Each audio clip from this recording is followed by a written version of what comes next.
당신은 주변 사람들을 잘 안다고 생각하나요? 누군가가 유해한지, 분위기가 무거운지, 어떤 행동이 허용 범위를 넘는지 알아볼 수 있다고 믿을지도 모릅니다.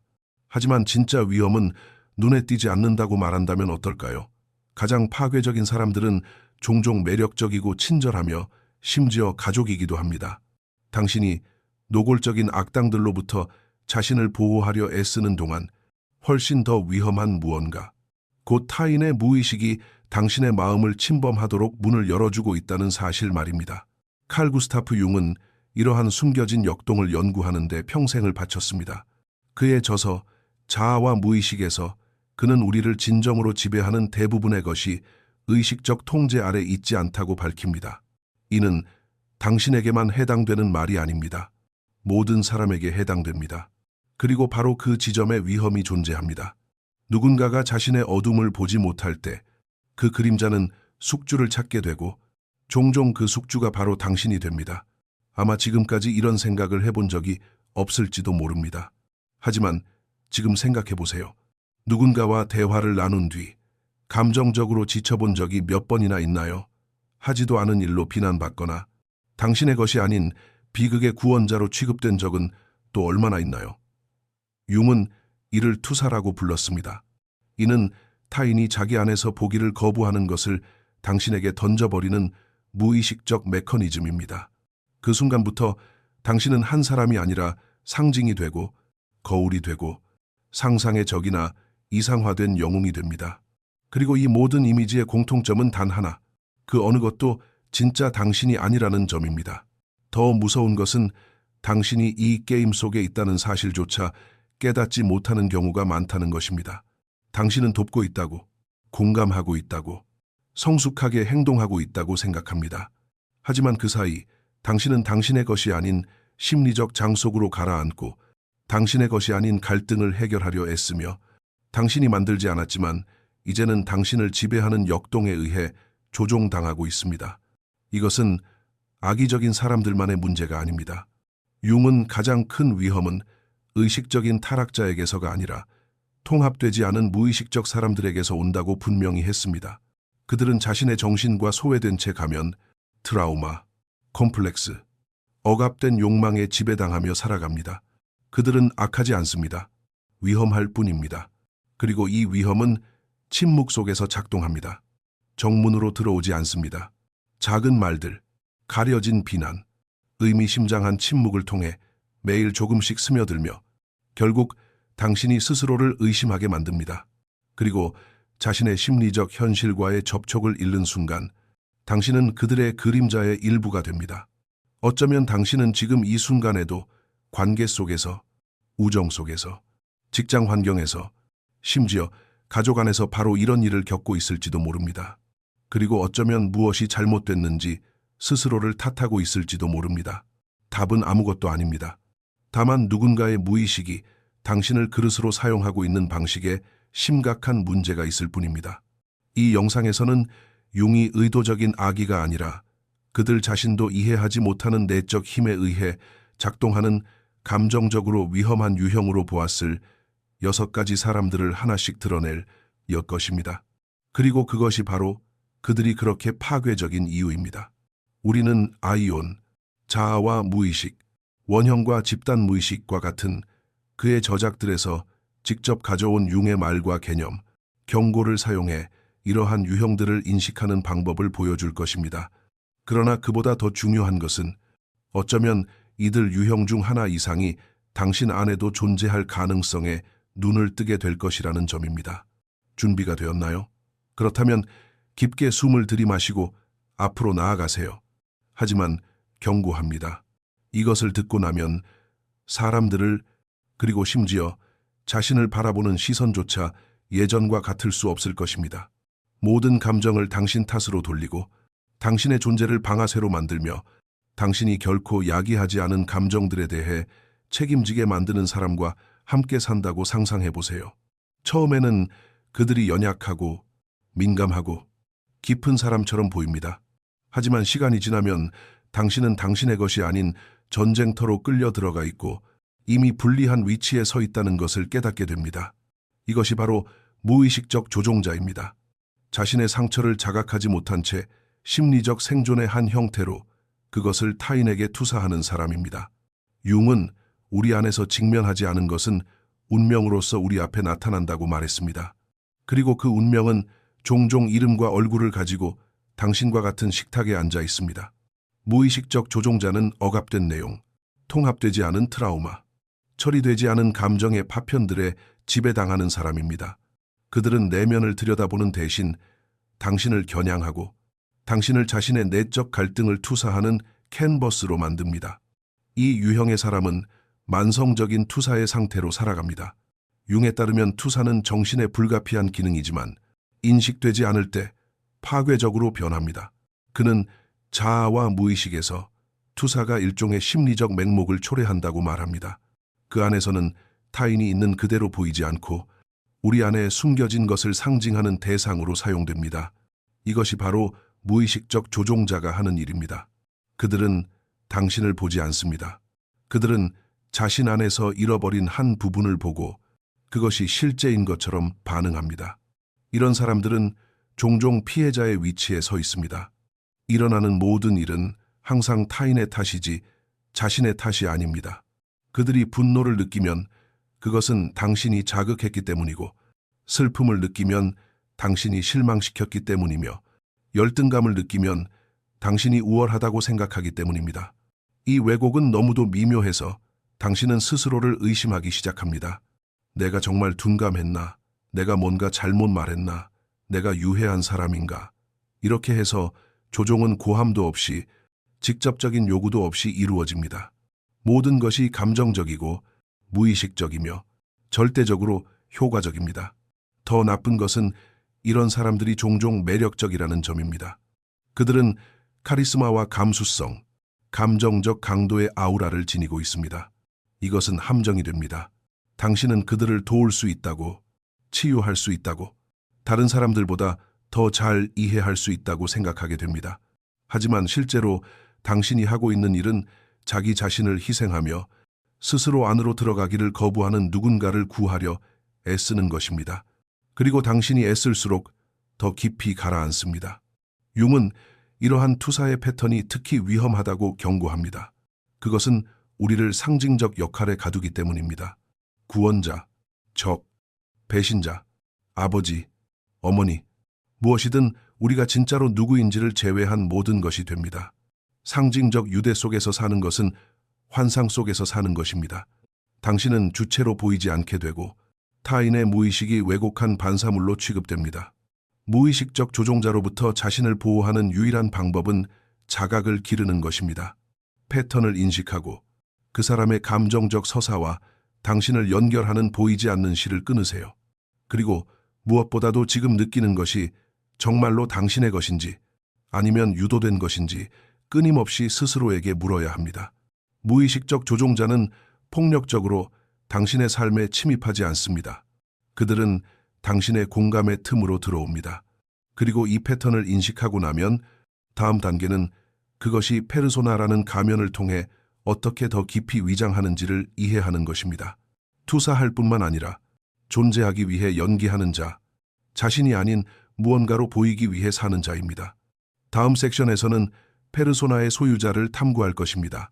그것이 융이 지적한 가장 큰 심리적 위험 중 하나이기 때문입니다. 무의식적 조종자가 자신의 갈등을 당신에게 던진다면 페르소나의 소유자는 당신마저도 당신이 누구인지 잊게 만드는 세계로 끌어들일 수 있습니다.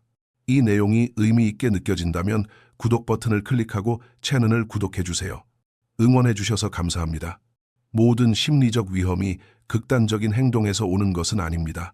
때로는 너무 완벽해 보이는 것에서 옵니다. 항상 준비된 미소에서, 흠잡을 데 없는 자세에서, 결점 없는 이미지에서 말입니다. 우리는 존재하는 것보다 보이는 것이 더 중요한 외양의 시대에 살고 있습니다. 그리고 융에게 이것은 심각한 문제였습니다. 누군가가 자신의 페르소나, 즉 세상에 적응하기 위해 사용하는 사회적 가면과 지나치게 동일시할 때 그들은 자신의 본질과 완전히 단절될 위험에 처하기 때문입니다. 그리고 가면을 위해 사는 사람들은 자신을 잃을 뿐만 아니라 주변의 모든 사람들까지 왜곡하기 시작합니다. 자아와 무의식에서 융은 페르소나를 그 사람이 아닌 것, 그러나 그 자신과 타인들이 그가 그렇다고 생각하는 것이라고 말합니다. 다시 말해 사회적, 가족적, 직업적 기대에 의해 형성된 인위적 구성물입니다. 그 자체로 페르소나는 실수가 아닙니다. 우리 모두는 그것을 사용합니다. 그것은 우리가 의사, 교사, 형제, 친구라는 사회적 역할을 수행하도록 도와줍니다. 문제는 누군가가 자신이 오직 그것뿐이라고 믿을 때 시작됩니다. 가면이 얼굴에 붙어버리고 자발적이고 취약하며 진정한 모든 것이 정신의 지하실에 갇혀버릴 때 말입니다. 페르소나의 소유자는 기능적인 피상성의 대가입니다. 그들은 다른 사람들이 듣고 싶어하는 말을 하고 올바른 방식으로 행동하며 어떤 대가를 치르더라도 갈등을 피한다. 그러나 통제의 장막 뒤에는 폐허가 된 영혼이 있다. 이미지를 유지할수록 자아는 점점 더 질식되기 때문이다. 그리고 이러한 억압은 조만간 반드시 대가를 치른다. 이런 유형의 사람과 함께 살아가는 이들에게 그 영향은 깊다. 무언가 잘못되었다는 느낌은 들지만 무엇인지 말할 수 없다. 상호작용 속에는 자발성, 진실성, 깊이가 결여되어 있다. 모든 것이 리허설된 것처럼 보인다. 더 나쁜 것은 그 페르소나의 소유자가 그 완벽함의 요구를 당신에게도 투사한다는 점이다. 그들은 당신이 연기하고 틀에 맞추고 그 연극에 협조하기를 기대한다. 대본 밖의 무언가, 강렬한 감정이나 의심, 고통을 표현하면 그들은 물러서고 불편해하며 차단해버린다. 왜냐하면 자신 안에 억압된 것을 상기시키는 모든 것이 견딜 수 없기 때문이다. 융은 이러한 페르소나와의 동일시가 개성화 과정, 즉 자아인식과 무의식 통합의 길에 있어 가장 큰 위협 중 하나라고 경고했다. 그에게 진정한 위험은 개인이 자신이 맡은 역할의 최면에 걸려 타인이 보는 모습이 곧 자기 자신이라고 믿을 때 시작된다. 바로 거기에 위험이 있다. 받아들여지고 인정받고 칭찬받기 위해서만 살아갈 때 사람은 자신의 가면의 인질이 된다. 그리고 진정한 모든 것은 그 외피 뒤에서 질식되어 죽어간다. 이런 사람과 함께 살다 보면 당신 자신의 자발성마저 의심하게 된다. 말 하나하나를 검열하고 자신을 측정하며 이상적인 서사에 맞지 않는 부분을 숨기게 된다. 서서히 당신 역시 가면을 쓰게 되지만 그것조차 알아차리지 못한다. 페르소나의 소유자와 공존하는 삶은 인위적일 뿐만 아니라 전염성이 있다. 그러나 이보다 더 어두운 것이 있다. 오랫동안 감정과 생각, 욕망을 억압하면 그것은 사라지지 않는다. 무의식 속에 축적되어 발효되며 그림자로 변한다. 그리고 우리는 부정된 감정들이 폭발적인 힘으로 되돌아오는 더욱 위험한 영역으로 들어서게 된다. 다음 부분에서는 억압된 그림자의 소유자라는 인물상으로 들어간다. 자신의 어두운 면을 보기를 거부하다가 결국 폭발하는 사람이다. 항상 통제되고 다듬어지고 절제되며 늘 옳고 늘 온건하고 늘 예의 바른 사람처럼 사는 유형이 있다. 그러나 이 균형의 외피 뒤에는 곧 풀려날 힘이 숨어 있다. 그들이 잘못되었고 추하고 용납할 수 없다고 여기는 모든 것은 영혼의 지하실로 밀어 넣어질 뿐이다. 그것은 극복되거나 변형되지 않는다. 단지 억압될 뿐이다. 이것이 바로 억압된 그림자의 소유자의 본질이다. 언제나 밝으려 애쓰다가 결국 어둠이 통제권을 잡게 되는 사람이다. 칼 융은 그림자를 이해하는데 자신의 작업 상당 부분을 바쳤다. 아니마와 아니무스 에연에서 그는 말한다. 그림자는 개인이 스스로 인식하기를 거부하지만 어떤 방식으로든 반드시 드러나는 모든 것이다. 이것은 외부의 무엇이 아니다. 그림자는 세상의 악이 아니며 타자도 아니고 적도 아니다. 그림자는 내부에 있다. 인정하지 않는 증오, 합리화하는 질투, 억압된 성적 욕망, 겸손으로 위장한 야망이다. 자신 안에서 거부한 모든 것은 사라지지 않고 그림자로 변한다. 그리고 융이 가르쳤듯 의식화하지 않은 것은 당신의 삶을 지배하며 당신은 그것을 운명이라 부른다. 억압된 그림자의 소유자는 처음에는 위험해 보이지 않는다. 오히려 존경받고 규율 있고 친절하며 도움을 주는 사람인 경우가 많다. 그러나 어딘가 이상하다. 그들은 타인의 약함을 용납하지 못하고 자발성에 부정적으로 반응하며 강렬한 감정에 불편해한다. 늘 긴장된 상태지만 폭발하지 않는 것처럼 보인다. 그러다 결국 폭발한다. 그 순간은 파괴적이다. 이 사람은 끊임없는 감정적 경계 속에서 산다. 스스로 느끼는 것을 허락하지 않기에 느끼는 사람들을 비난하고 스스로 실수하는 것을 허락하지 않기에 실수하는 이들을 공격한다. 그들은 도덕주의적이고 요구가 많고 통제적이 된다. 그러나 이 모든 것은 무의식을 억누르려는 시도일 뿐이다. 융은 분명히 말했다. 페르소나가 강할수록 그림자는 더 억압되고 그림자가 억압될수록 그 발현은 더 잔혹해진다.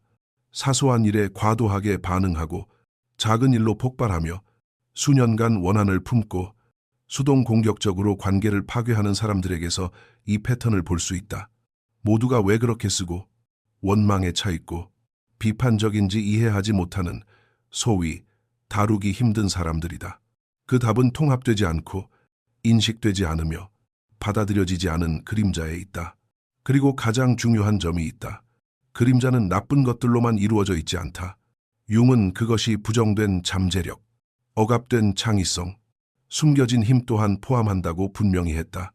그러나 그림자가 무시되면 이 모든 것은 독으로 변한다. 그리고 그 독은 관계와 환경, 특히 가장 가까운 사람들을 오염시킨다. 억압된 그림자의 소유자와 함께 사는 것은 감정적 지뢰밭 옆에서 사는 것과 같다. 언제 어디를 밟을지 알 수 없다. 하지만 이러한 억압은 갑자기 생겨나는 것이 아니다. 종종 그것은 경직된 도덕적 이상과 결합된 우월성의 환상에 의해 길러진다. 죄책감이 통제의 도구로 변하는 것이다. 여기서 우리는 다음 유형, 도덕적 통제자로 들어간다. 자신의 욕망을 억압할 뿐 아니라 당신이 당신의 욕망을 사는 것에 죄책감을 느끼게 만드는 사람이다. 다음 부분에서는 융이 정신적 자유에 대한 가장 큰 장애물 중 하나로 본 이 유형의 가면을 벗길 것이다. 겉으로는 미덕의 수호자이지만 깊은 곳에는 자신의 악마를 숨기고 있는 인물이다. 모든 집행자가 칼을 들고 있는 것은 아니다. 어떤 이들은 십자가와 규칙, 교리, 그리고 상투적인 문구를 사용한다. 그들은 윤리와 정의, 도덕에 의해 움직인다고 주장한다. 그러나 실제로는 죄책감과 수치로 만든 감옥 안에 자신과 타인을 가둔다. 융은 이 원형을 잘 알고 있었다. 그에게 도덕이 가면으로 사용될 때 그것은 가장 교묘한 정신적 억압 형태 중 하나가 된다. 이것이 바로 도덕적 통제자다. 그림자를 통합하는 대신 그것을 타인의 행동에 투사하고 자신 안에서 받아들이지 못하는 것을 이유로 타인을 단죄하는 사람이다. 당신도 분명 이런 사람을 만난 적이 있을 것이다. 늘 손가락질하지만 자기 자신은 돌아보지 않는 사람. 진정한 기준이어서가 아니라 도덕적 우월성의 이미지를 유지해야만 해서 행동의 기준이 되려는 사람들이다. 융에 따르면 억압이 클수록 그림자를 투사하려는 욕구는 더 강해진다. 그리고 이것이 바로 도덕적 통제자가 하는 일이다. 자신의 욕망과 충동, 모순을 직면하지 않기 위해 타인을 죄인, 일탈자, 비도덕적인 존재로 만든다. 문제는 도덕적 통제자가 흔한 감정적 조작자와 달리 자신이 선을 행하고 있다고 믿는다는 점이다. 그들은 진심으로 상대를 바로잡고 구원하고 교육하고 있다고 생각한다. 그래서 그 영향은 더 독성이 강하다. 그것은 권위, 선의, 거짓된 영성으로 포장되어 있기 때문이다. 비판은 너를 위해서야. 나중에 고마워할 거야. 혹은 누군가는 진실을 말해줘야 해. 같은 말과 함께 온다. 그러나 그 진실은 중립적이지 않다. 투사가 가득 담겨 있다. 아니마와 아니무스 A연에서 융은 전체성과 분열의 원형으로서 그리스도와 적그리스도의 형상을 깊이 논한다. 도덕적 통제자는 자신이 빛을 구현하고 있다고 믿지만 자신의 어둠은 완전히 무시한다. 그는 자신의 순수함이라는 환상을 유지하기 위해 악을 타인에게 투사한다. 그 결과 인간 영혼의 뉘앙스를 보지 못하는 위험하고 눈먼 존재가 된다. 이런 사람과 가까이 지내면 끊임없이 죄책감을 느끼게 될 수 있다. 그저 살아가고 있을 뿐인데도 늘 감시받고 판단받고 축소되는 느낌을 받는다. 그리고 가장 교묘한 점은 종종 당신이 그 판단을 내면화한다는 것이다. 자연스럽고 인간적이며 자발적인 자신의 일부를 억압하고 자신의 것이 아닌 이상에 맞추어 스스로를 빚어간다. 타인의 도덕성이 당신의 감옥이 된다. 이러한 역동은 복종이 미덕으로 혼동되는 가족, 종교, 경직된 환경에서 흔히 나타난다.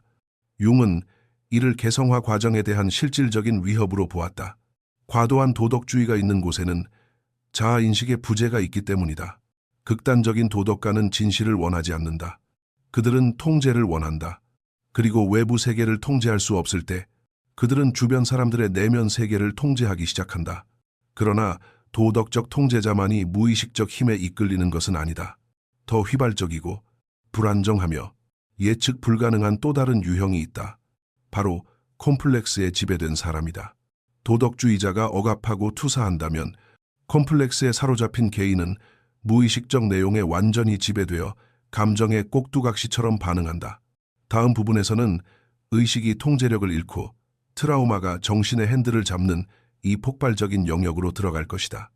오늘 당신을 안아줄 수 있으면서도 내일은 이유조차 모른 채 당신을 파괴할 수 있는 유형의 사람을 마주할 준비를 하세요.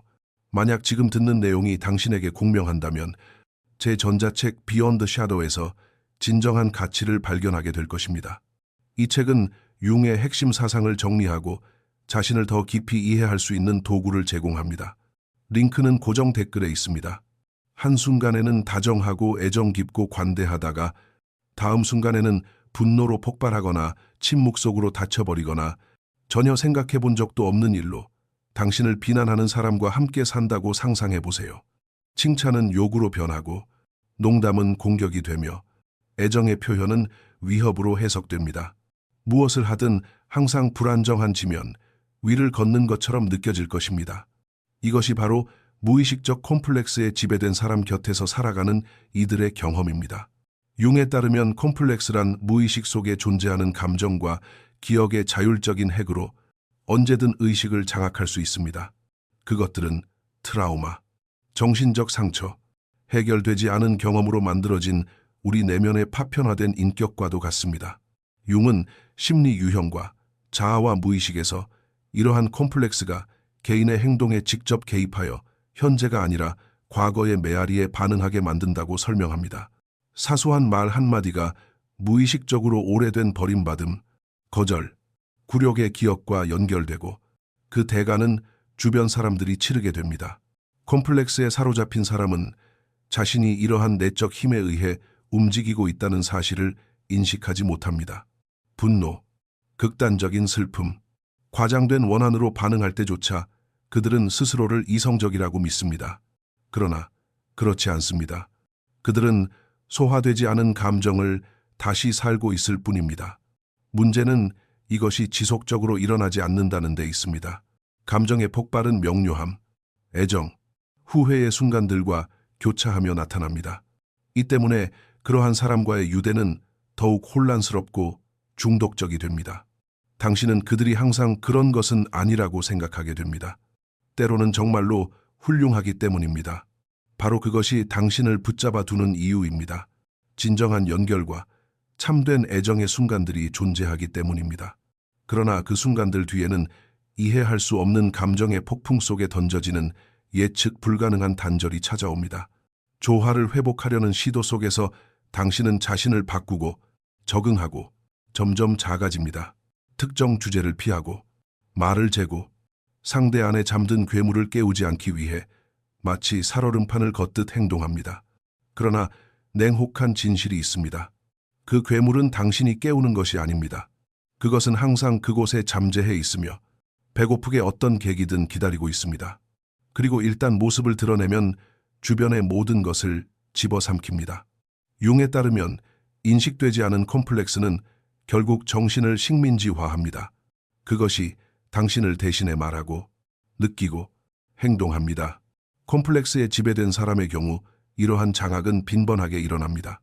열등감, 순교, 버림받음, 박해의 콤플렉스에 사로잡힐 수 있으며 각각은 고유한 서사와 감정, 요구를 지닙니다. 평화를 유지하려 애쓸수록 통제할 수 없는 것을 통제할 수 있다는 환상만 더 키우게 됩니다. 이런 사람 곁에 있다는 것은 끊임없는 경계 속에서 사는 것입니다. 정서적 안정은 결코 없습니다. 현재는 언제나 과거의 유령들에 오염되어 있습니다. 그리고 머지않아 당신은 그 유령들을 흡수하기 시작합니다. 스스로를, 기억을, 감정을 의심하게 됩니다. 그리고 깨닫기도 전에 당신 역시 타인의 무의식에 의해 식민지화됩니다. 그러나 가장 위험한 부분은 아직 남아 있습니다. 콤플렉스에 사로잡힌 사람이 감정의 극단을 오간다면 소리치지도 폭발하지도 비난하지도 않으면서 당신의 에너지를 완전히 소진시키는 또 다른 유형의 사람이 있습니다. 다음이자 마지막 부분에서는 정신적 흡혈자에 대해 이야기할 것입니다. 당신의 시간, 관심, 공감을 먹고 당신을 지치고 텅 비게 만드는 존재입니다. 그리고 이를 통해 우리는 융이 진정한 탈출구라고 믿었던 것이 무엇인지 드러내며 이 순환을 마무리할 것입니다. 어떤 사람들은 당신의 존재를 원하는 것이 아니라 당신의 에너지를 원합니다. 그리고 그것을 빨아들이기 위해 무엇이든 합니다. 폭력이나 노골적인 공격이 아니라 미묘한 요구, 만성적인 피해의식, 애정으로 위장된 정서적 의존을 통해서 말입니다.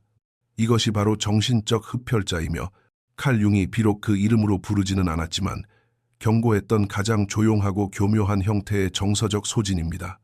융의 언어로 말하면 이것은 해결되지 않은 공생적 관계, 정신적 성장을 방해하고 자아의 경계를 녹여버리는 병리적 유대의 상징입니다. 융은 자아와 무의식과 아이온의 여러 구절에서 개성화 과정, 즉 온전함으로 가는 길에 있어 가장 큰 위협 중 하나가 두 사람이 서로를 독립된 개인으로 인식하지 못하고 정신적 연장으로 여기는 공생적 관계임을 보여줍니다.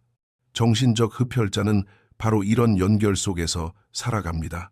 그들은 끊임없는 관심, 매일의 위로, 언제나 곁에 있어주는 당신을 필요로 합니다. 그러나 그 결핍의 이면에는 당신의 것이 아닌 공허가 있으며 그것은 결코 당신이 채울 수 없습니다. 처음에는 지지를 제공합니다. 그 다음에는 시간을 내어줍니다. 그리고 이해라는 이름으로 정서적 학대를 견디게 됩니다. 그러다 보면 모든 에너지가 고갈되고 어디까지가 타인이고 어디서부터가 자신인지 알 수 없게 됩니다. 이 피로는 깊습니다. 육체적인 것만이 아니라 실존적인 피로입니다. 마치 영혼이 하루하루 한 방울씩 먹혀 들어가는 것처럼 느껴집니다. 융은 스스로를 정신적으로 지탱하지 못해 타인에게 정서적 기생충처럼 달라붙는 사람들에 대해 말했습니다. 잔인하게 들릴지라도 이것이 진실입니다. 정신적 흡혈자는 성장하기를 원하지 않습니다. 그들은 짊어져지기를 원합니다. 그러나 위험은 소진 그 자체에만 있지 않습니다. 그것은 자아의 해체에 있습니다.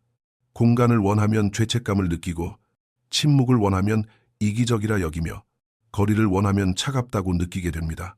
왜냐하면 정신적 흡혈자는 역할을 뒤집는데 능숙하기 때문입니다. 피해자에서 고발자로, 의존적인 존재에서 조종자로 변합니다. 그리고 깨닫기도 전에 당신은 위기를 피하고 평화를 유지하며 내면에서 당신을 죽이고 있는 유대를 지탱하기 위해 살아가고 있습니다. 융은 무의식을 의식화하는 길을 제시합니다. 이것은 타인뿐 아니라 우리 자신에게도 적용됩니다. 어쩌면 삶의 어느 순간 당신 역시 정신적 흡혈자였거나 콤플렉스에 사로잡힌 사람이었거나 페르소나의 하밀자였을지도 모릅니다. 우리 중 누구도 예외는 아닙니다.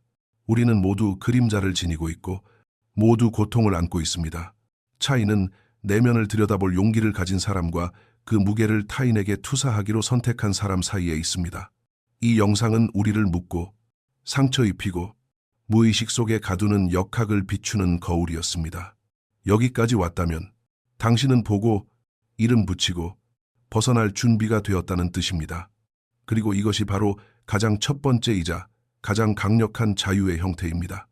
이는 타인을 비난하는 것이 아니라 인질 상태에서 벗어나 자신의 정신에 대한 주권을 되찾는 것입니다. 이제 당신의 참여를 원합니다. 이 유형들 중 어떤 것을 마주해 왔는지, 그리고 솔직히 자신 안에서 무엇을 인식하는지 댓글로 남겨주세요. 당신의 댓글은 당신과 그것을 읽는 이들 모두에게 인식의 시작이 될 수 있습니다. 그리고 떠나기 전에 중요한 공지가 있습니다. 다음 영상 역시 필수적입니다. 그것은 이 자기 인식의 여정 속으로 당신을 더욱 깊이 데려갈 것입니다. 그러니 계속 시청하세요. 보아야 합니다. 우리가 무의식에 더 많은 빛을 비출수록 그것은 우리를 덜 지배하게 되니까요. 그곳에서 다시 만납시다.